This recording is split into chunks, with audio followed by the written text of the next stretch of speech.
Yes, guys, this video is brought to you by Manscaped. And fellas, blink if you haven't bought your Father's Day a gift yet. I can see it. Look at all that blinking. I knew it. Our friends at Manscaped have crafted the total package for his special day.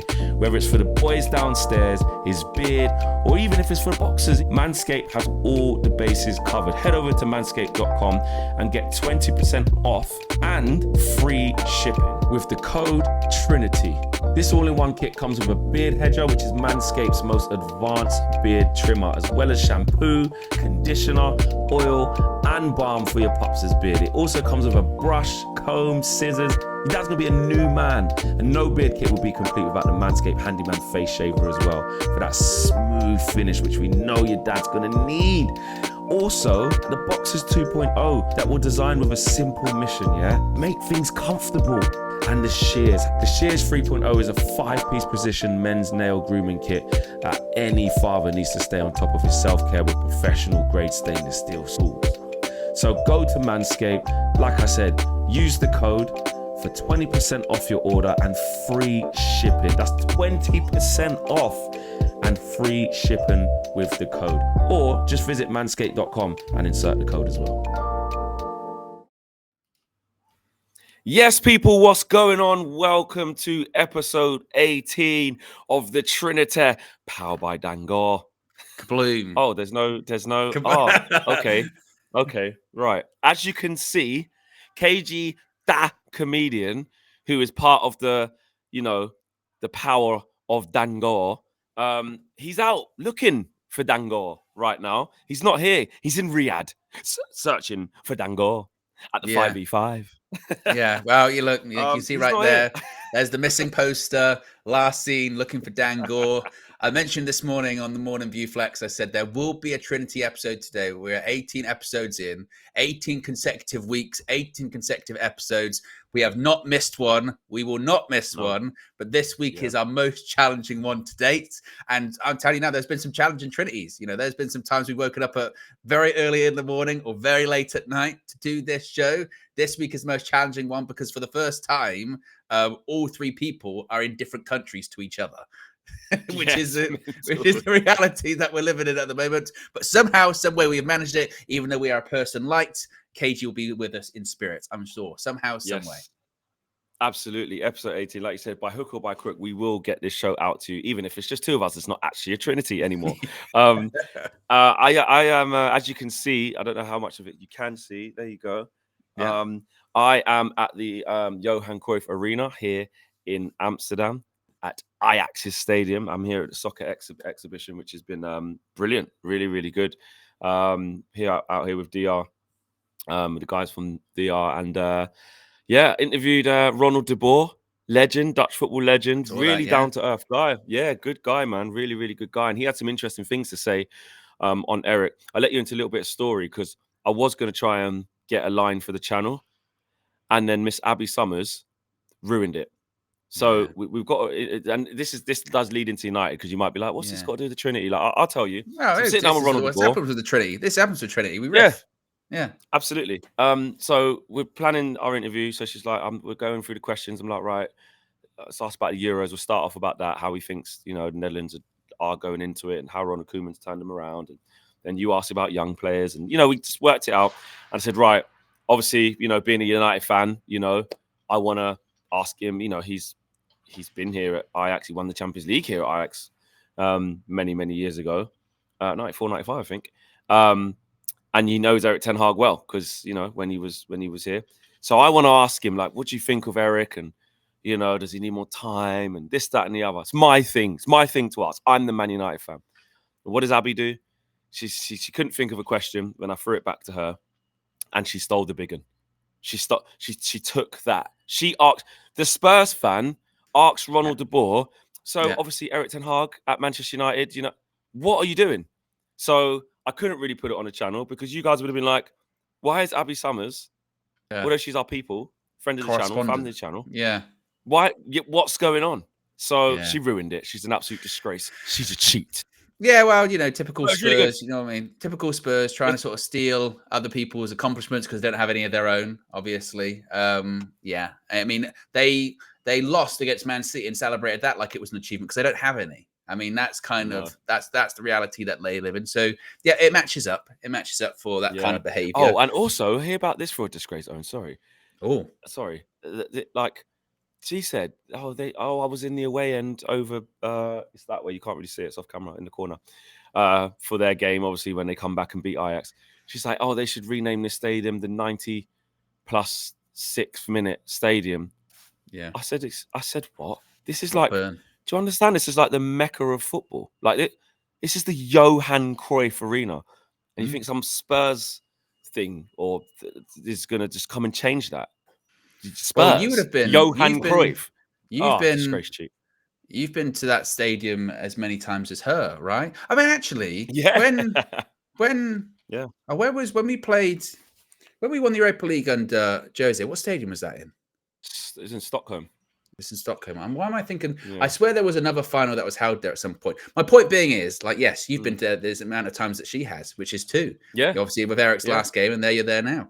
So absolutely. Yes, We've very just been interesting. cussing you, Abby. Yeah. Good. Yeah, good. I feel much better now. Just saying, you're just a disgrace, basically. Renaming the stadium, big Johan Cruyff. Just they can't see you. I'm in a little tiny box there. Well, you can tell them right up there.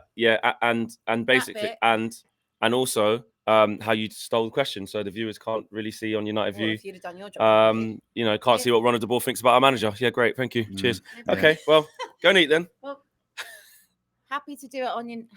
Hey guys, happy to do the interview again on United View, or you can just take the credit for it, whatever you prefer.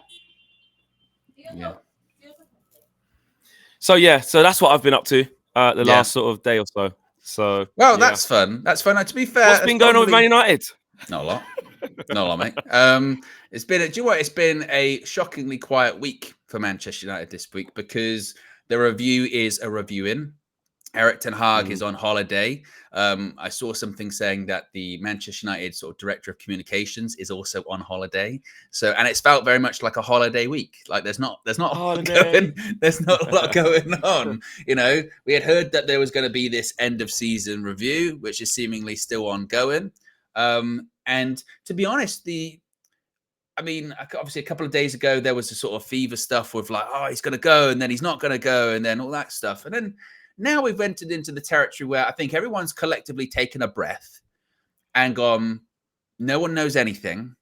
And nothing really appears to be on the horizon. They're saying maybe next week. I saw Samuel Lutka say that he had maybe been nudged and told that, it might actually come on a quiet day, maybe that decision. I don't know. Like, you would think the longer that time goes on, does that benefit Ten Hag, or is that kind of negative for him? You know what I mean? Because the longer that time goes on and nothing happens, you go, well, sure, is that a good thing for him? I'm not sure. I don't. Yeah, that's a good question. I think it depends. It's one of them ones. It depends how you view life. It literally does depend whether you're optimist or pessimist with that. Because it's just that saying, isn't it? No news is good news. Because it means, the longer it goes on, you could argue, well, they haven't decided to sack him, and before the game, it was decided it was going to happen. So the longer it doesn't happen after the final, you would think, well, they're obviously deliberating. They're obviously, stuck here, which probably goes in Eric's favor.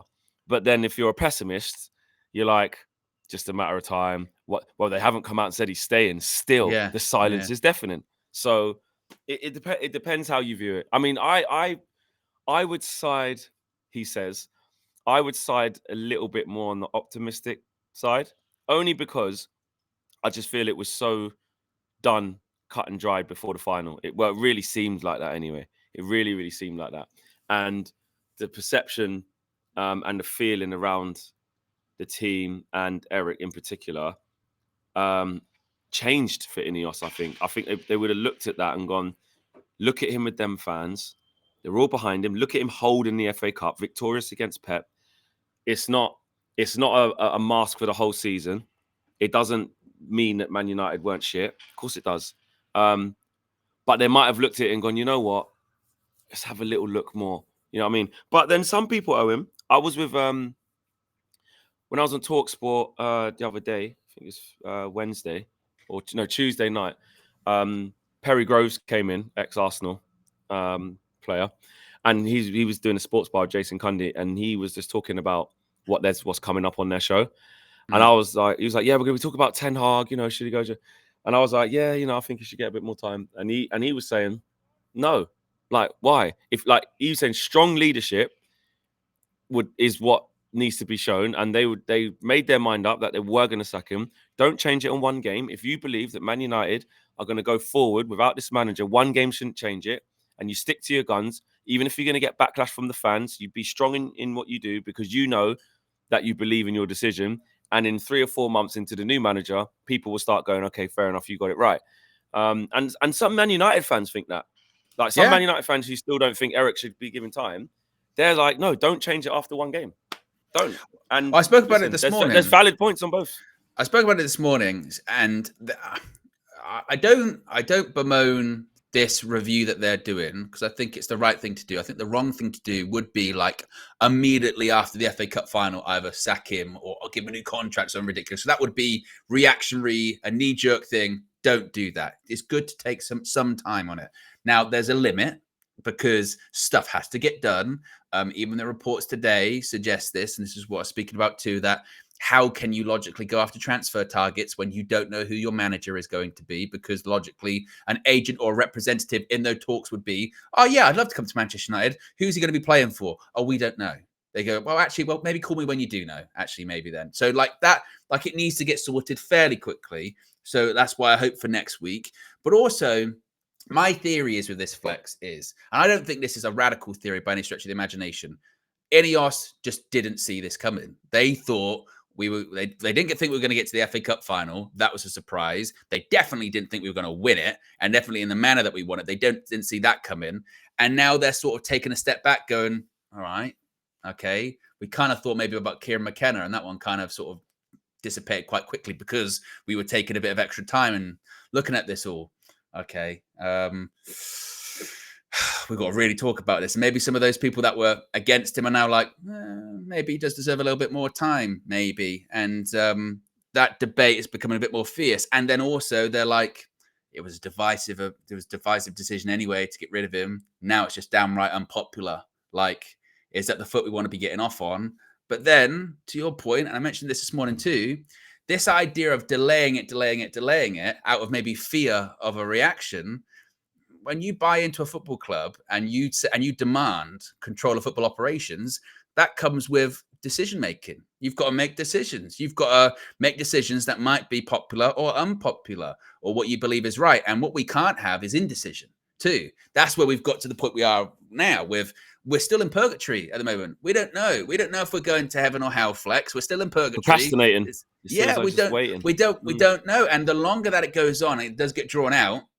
Rightfully so. Then people can start going, that does feel a bit Glazer-ish, really, doesn't it? Going, let's just wait until an unpopular decision becomes a little bit less unpopular, and then we can make it. Or and this is the funny one too that I've noticed, that once again we're at each other's throats, because there is a portion of people going, you've got to listen to the fan sentiment.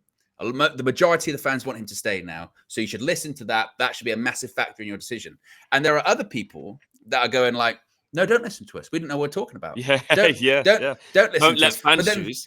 Exactly. But the irony is they're both asking for the same thing there. They're both asking to be listened to in their own way. Either one, which is listen to me, don't listen to us, or listen to me, you have to listen to us. We're asking for the same thing. I just, it's at the stage now where I think everyone just wants the decision, don't they? Whether it's good, bad, or indifferent, they want a decision so we can just move on, so we can go to the future. We're still stuck in last season, the shitty season. We're still stuck in it because we don't still know the actual outcome of it. Well, we haven't been able to draw a line under it and draw a line and stand under it and like you say, move on. We can't do it yet, and that's the frustrating thing, because you do want to sort of go, okay, last season's last season, and cup included, right? We've got that in the locker. Like, yeah, obviously as fans, we're gonna, keep posting it up every day, keep watching. I was on a train the other day, just put the full match on. Started watching the full match, mate. Do you see the FA Cup account? I got 17 minutes in. Oh, Amrabat, every touch, watched it. Mainly every touch, watched it. FA's going crazy. The Yeah. FA have got like all these snippets of all the things. It's true. It's mad. And I was going through my timeline. I was like, there's a lot of man. I was like, is this real? Is this a comp that some accounts made? I was like, this is the actual Emirates FA Cup like page. Amrabat every touch, 8 minutes. Watch it. Watch it. The tackles, him falling over, bundling into people, getting it, passing it sideways. I was like, yeah. But yeah, I started watching the full game back, mate. I got to 17 and a half minutes.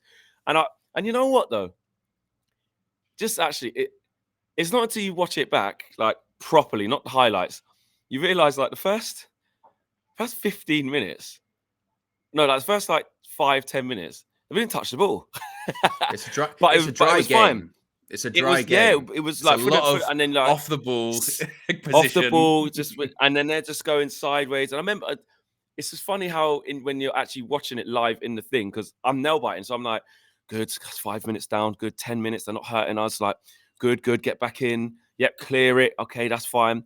But when I watched it back, knowing we won with the elation, I'm like, it's not a great watch. And then and also like City, like Phil Foden like passing it out of play, and them misplacing a couple passes, and then like seeing the close-ups, obviously, which I couldn't see in the stadium, of obviously Pep just every time they did something wrong, he's flustered. He's so flustered. Yeah. But then when we did get it back, some little things like Cobby got it, I think on a wide on the right, and he passed it forward in between the lines, and I'm like, oh, see, we haven't had the ball for ages, but and then just actually and seeing how compact we were and seeing the job that they actually did do. Like I could see it in the stadium, but when you watch it on TV, you get different angles and stuff. And that 4-2-2, really, that's what it is. It's a 4-2-2 because Garnacho and Rashford come right in, literally right behind two strikers, and then you got Kobbie Mainoo and Amrabat literally right behind that. So compact. It was really good. But yeah, as I was saying, you wanna sort of leave the trophy now in last season and say, right, it's in the museum, we've got it. That's 2 cups in 2 years. Let's look to targets now. I know you did a piece this morning talking about the asking price for Brentford, which I agreed with, by the way, is way too much. You spot on. His price might be that, but we ain't buying him for that. I'm not buying him but you want to. I want to turn our attention to like rebuilding this squad, because it still has to be done. Look how shit we've been. Like, you can't hide 38 games of pure shit.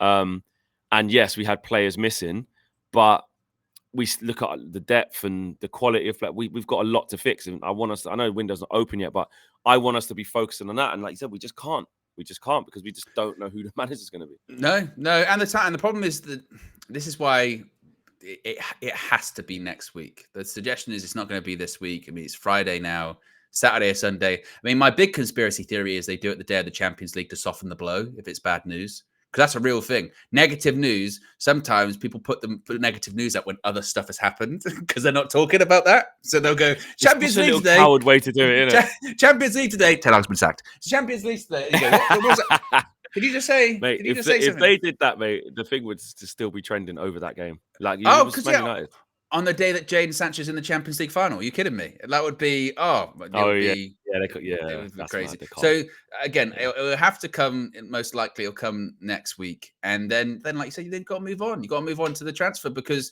already you're starting to hear those rumblings of clubs going after other players. Links for Arsenal for Benjamin Šeško this week, and people start going, oh, Arsenal are doing stuff at the moment. Then that turns into, Chelsea going, people go, oh, Chelsea, they're going after players. And, stuff starts happening. And even with the stuff like with Liverpool, I mean, they got a new manager coming in. The moment they start going, oh, yeah, they're going after this player, getting after this player. If we're still talking about, is Eric going to be here or not? You'd be like, what are we doing then? So it's not the time to panic and get over the top and get too outraged. Or we're not doing anything. It's a week. It's a week. It's fine.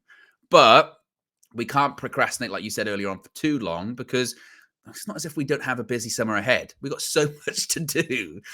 I mean, so much to do. So much to do. So much. Yeah. So much. It's crazy. It's crazy on all the positions and all that. I don't know. It does feel like either way, but how quiet it is, it properly is the calm before the storm. Whatever outcome it is, it's way too quiet at the moment. Scarily quiet. Yeah. It is. As you can see, guys, I forgot to say, smash a like on the video, subscribe to the channel if you haven't done so already. Top left-hand corner, there you go. There's your Manscaped deal, 20% off. Nice and easy. use the code Trinity, get your 20% off your Manscaped stuff. Listen, Father's Day is on its way. If you want to get your dad that Father's Day gift, there you go. Click the link in the video description below. That was a surprise to me when you said that. Yes. Yeah. You went, well, Owen, I'll tell you what. I went, oh, yeah, it is. How about you? Don't get your dad no shirts. It's the end of the season, I suppose. But, you know, don't be, just get him, you know, Manscaped. Sort him out some Manscaped I don't usually get him. He's one of those people that, you know, what do you buy the man that has everything? That kind of person. Yeah. Because he's one of those people that if he wants something, he just goes and gets it. So in recent years, I've resorted to buying him seeds for the garden. Fucking what? Seeds for the garden. Seeds for the garden. And do you know what as well? Because you've got to think outside the box. What am I supposed to get him? So I started getting seeds for the garden. And last time he said, well, he said that they were good. But then when I came, well, they grow plants and that, or food. I don't know. Well, seeds, what do you mean? Well, what? You go on Amazon, and they came in a bag, like literally like a bag. Like one of those old timey ones you'd put over your shoulder, you know, with a stick. Yeah, like, it was in a bag, like sack. It's in a sack like that. And I went, these are seeds. And he went, oh, okay, I'll try them or whatever. But then whenever I go and visit him, I don't see many flowers in the garden. So, he's not keeping on top of it. So I don't know. He's not. But yeah, Father's Day was on the horizon. That or a book. But this kind of thing, he likes this. You know, he likes to keep well groomed. So I could definitely use this. I could go to manscaped.com. I could use the code Trinity. I could get 20% off. I could also get free shipping, because that's what gets you, by the way, as well. You think you're getting a bargain, and then you go to checkout and you see the postage and packaging. That is what will get you. So free shipping. Yeah. Excellent stuff. Yes. Get involved. Link in the video description below, as Owen just said as well. In terms of players, though. Yes. Like the targets, like who we're going to go for. It's interesting when you say that there, when you said, because it just like a bit of a light bulb when you said that. Like, it's true, because when we see that Liverpool go and get this person, this, that, and the other, and Arsenal are moving, and Chelsea are getting this, or Spurs are going to do that, or when you start seeing other teams get active, you get not just jealous. Well, we do it every year. Oh, thingy, they've got 3 through the door. We haven't even got 1 yet. Our tours, the players aren't on tour. Obviously, it's Euros this year, so it's going to be a bit. That's what I was going to say. Is that going to be a bit different this time? Because you know that that line when you go, so-and-so is interested in Manchester United, but he's fully focused on the Euros, and he's not going to do anything until afterwards. Copa America, same thing. And hey, here's another one, Olympics. There'll be people that will be like, oh, actually, I'm fully focused on the Olympics. And also, if they do go actually, what do you make of that? That's the a Garnacho thing with Mascherano once. Yeah. I mean, and they're waiting on a decision from Man United. Do you think Man United say, listen, this kid's played the whole year, he's burnt out. He's got Copa America as well. Yeah, I know. I think they try and push back on the Olympics one. I think because that does. Garnacho will 1 million. You want to get a gold medal, of course you do, and get a gold medal, yeah, and Copa America as well. He'll want to play it all. But it's like Man United won't want to put themselves in a situation where, you know, it gets to the season and he's not ready, you know. So that's interesting. What would you guys do? Would you let him? Would you say one or the other for Argentina? It is Copa America this year, and I'm sure it is. Yeah. So would you go one or the other? Alejandro, you better choose. Do you risk pissing him off? I know that, you know, do we get the final say? You don't have to release a player for Olympics, do you? Well, that's why they're waiting on.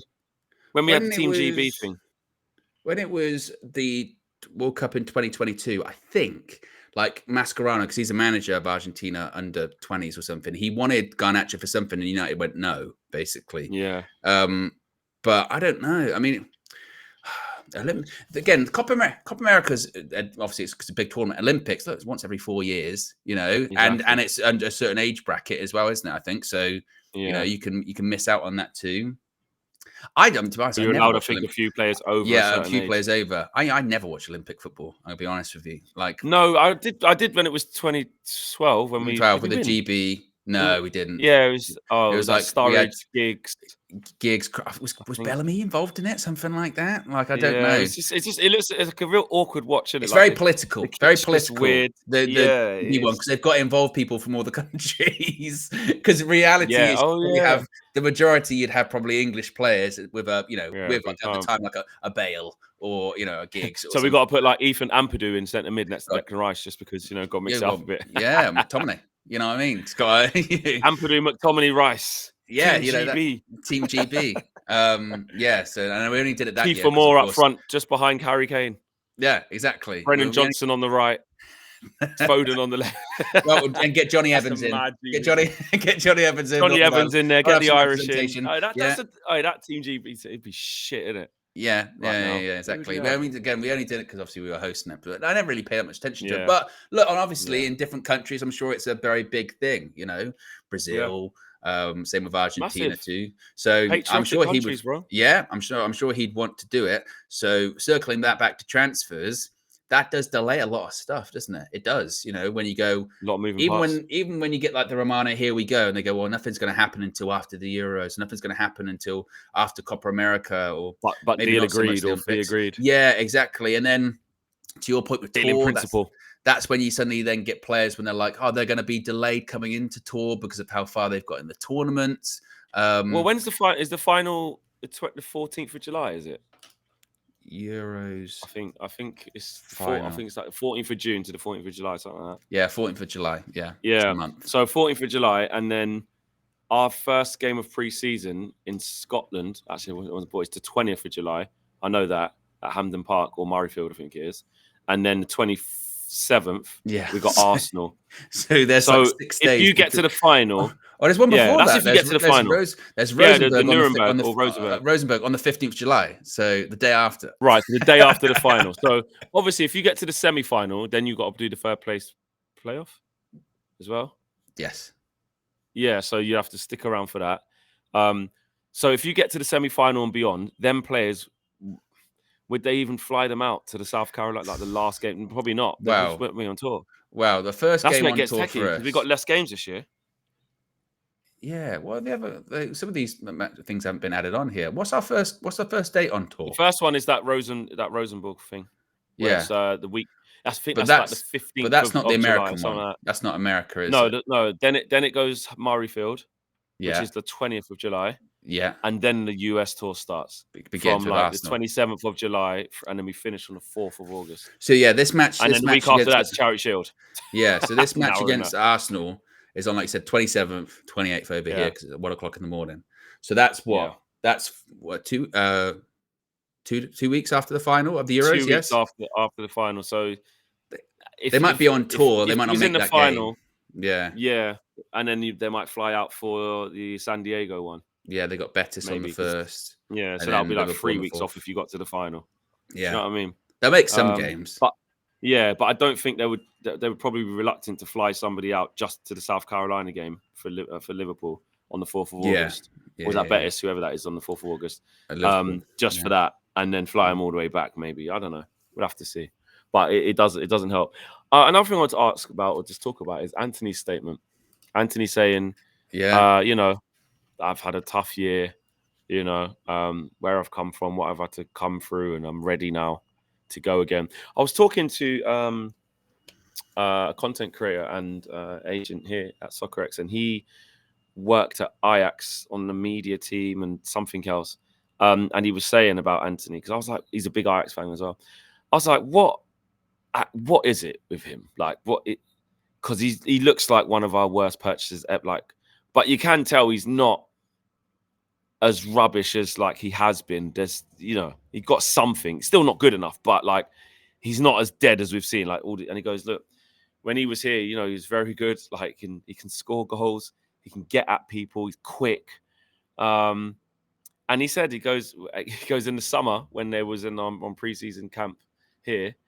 He goes, Anthony was just coming into training on his phone every day. Like, am I going? What am I doing? Am I going? Yeah. I just wanted to go so bad, which we saw, didn't he? Not went on strike, but he was out the he squad. did play a couple of games, didn't he? Yeah, and then like you said, Yeah. then he went on strike to force it through and all that kind of stuff. But it just got me thinking about like honestly, all memes aside, and like, oh, Anthony's the worst ever, like, oh, 80 million, just an actual conversation. Because he said as well, the guy I was talking to, he was like, it's all the stuff he's been through, like off the pitch. His head hasn't been right, and you know, he's way better than that. I don't know. I just thought, I wonder how I feel about that, and how you lot feel about that. Like, can Anthony come good? Was it just a complete loss? Like, he's just not good enough, is he? Yeah, it's not to say that he's not. Like, again, it's that he's not good or anything like that. I definitely, obviously, that stuff off the pitch would have an influence, and he's below the level he was the season prior, his first season at United. I think that's fair to say. But even then, we were still having similar conversations about him after that. You know, during that first season, weren't we? Of sort of going. I think it became apparent pretty quickly that, again, we've massively overspent here. That's not Anthony's fault, but that is something that's always going to be hanging over him. And even, to be honest, I remember looking back on it now, even when we signed him, I remember the people, like Ajax fans, you know, whether it was the We Talk Ajax guys or people on social media going, yeah, good player, but I don't know how you've managed to spend 100 million euros that much? like, because it's just ridiculous, basically.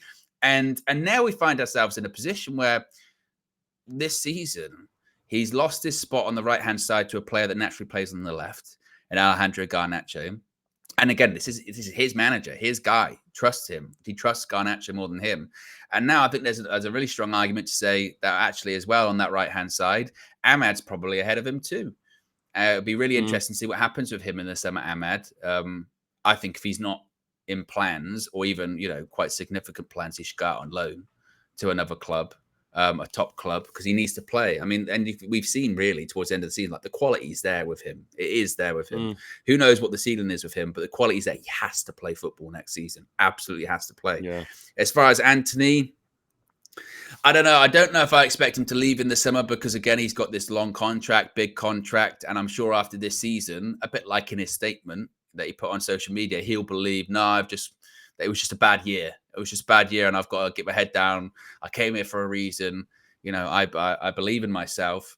But I would think United would be offering him out and being like, hey, does anyone want to help us solve this problem? But he don't want to go nowhere. He's just no. like, no, fuck that. No, I think the best the best you could hope for in terms of an exit for him would probably be a loan. You know, he might go out on loan somewhere. But I don't see him permanently leaving, because I don't see him giving up the contract. Why would he? Yeah, no, I agree. I do agree.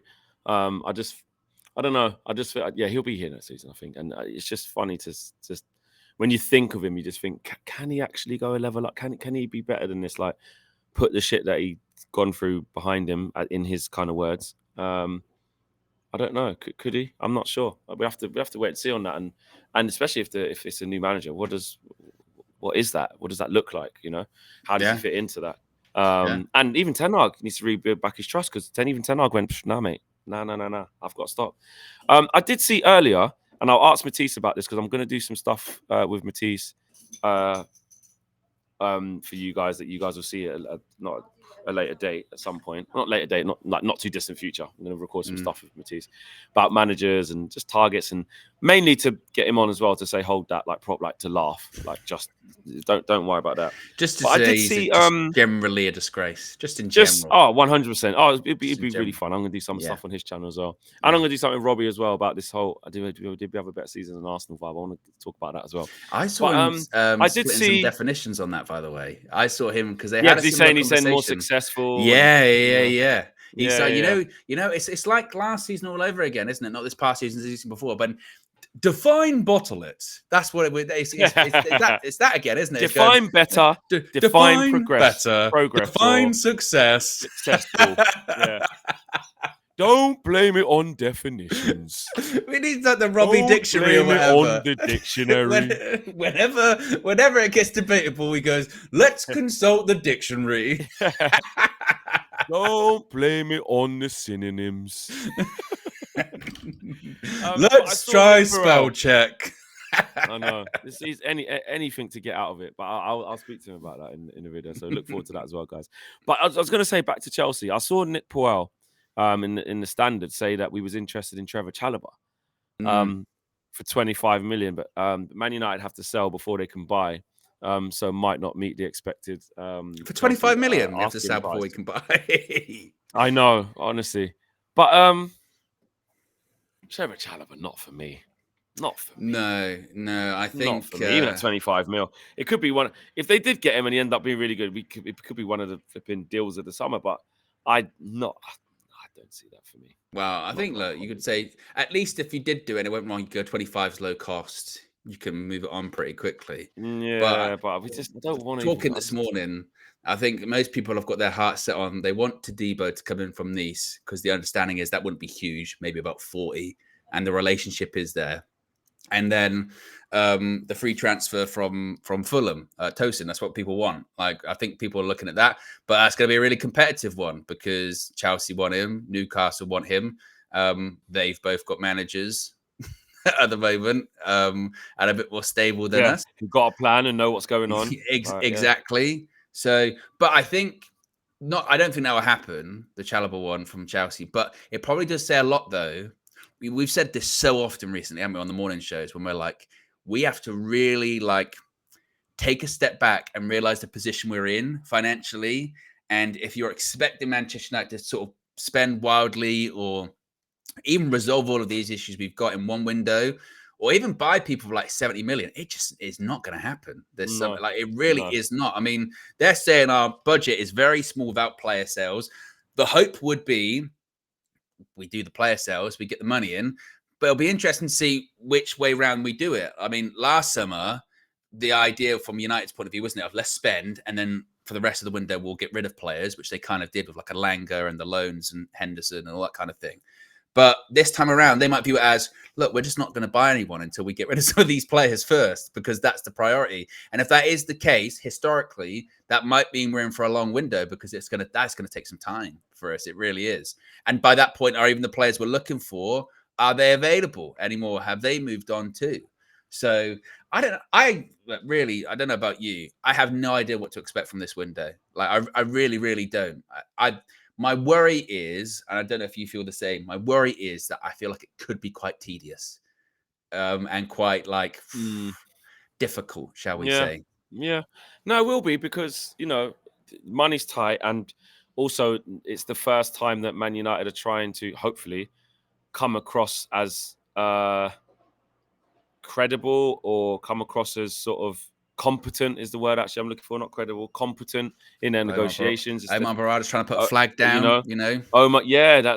how they start this bit here is how they're going to go forward. The marker that they set of the expectations of what the new look Man United negotiating table looks like, that's, move forth and multiply from there. Because if they start off badly and agents think that they can still take the piss and get big contracts, or players think they can take the piss and not move if they need to move, or dig their heels in and stay, or just stuff like, then nothing's going to change. So we do need to see some examples being made out of people, whether that's new players coming in and you go, wow, look at the contract, bloody hell, look at the price. Tell you what, look at the quality of player. I didn't think we'd go and get someone like him, or, oh, he's young, but he's good. Oh, yeah. Or God, can't believe they got rid of him. Like, look at that. Gee. They need markers, and it's how they sell the project. It's how they sell it to the club. It's how they, to the player, to the agents and stuff like that. How they negotiate. You're right. It's really, really important that we start off on the right foot, because if we don't, we're just going to be viewed as the same old Man United. Do you know what I mean? And that's exactly that's not. And it's already kind of started with this whole like, how long they're going to take with the manager?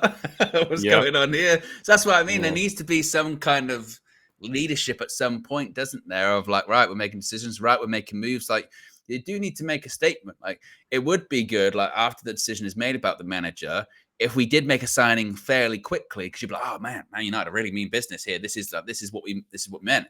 If we get into like late June and nothing's happening, then people rightfully so will be going, oh, what's going on? what's happening at Man United? And if we keep hearing the story, which is a legitimate one of going, look, we just don't really have any money to spend, then people once again are going to be like, what can you do? How are we going to fix the problems that we've got this season too? Yeah, and Sammy Lucker said it earlier, didn't he? He said, like in Man United's transfer targets, they're unsure if when United will come in because they don't know what's happening with the manager. So no, exactly. United have basically put on pause, like talking to representatives of players, pushing through deals. Everything's on pause, which is back to your original point. Earlier. Sorry, there's just loads going on in the background. They're getting ready for an AC/DC concert. So yeah. On that AC/DC, AC/DC. That's a bit of you. Yeah. That's a bit of me. That's that is a bit of me. That is a bit I like of that. Yeah. Yes, terrific. So, in Amsterdam as well. Whoa, that would be the atmosphere. Terrific. Tremendous. Yeah, 100%. There you go. Well, guys, smash the like. Subscribe to the channel if you're new. Well done for joining us on the Partial Trinity, episode 18, with this guy over there somewhere. There Look at him. Over here. Last scene, looking for Dango. Listen.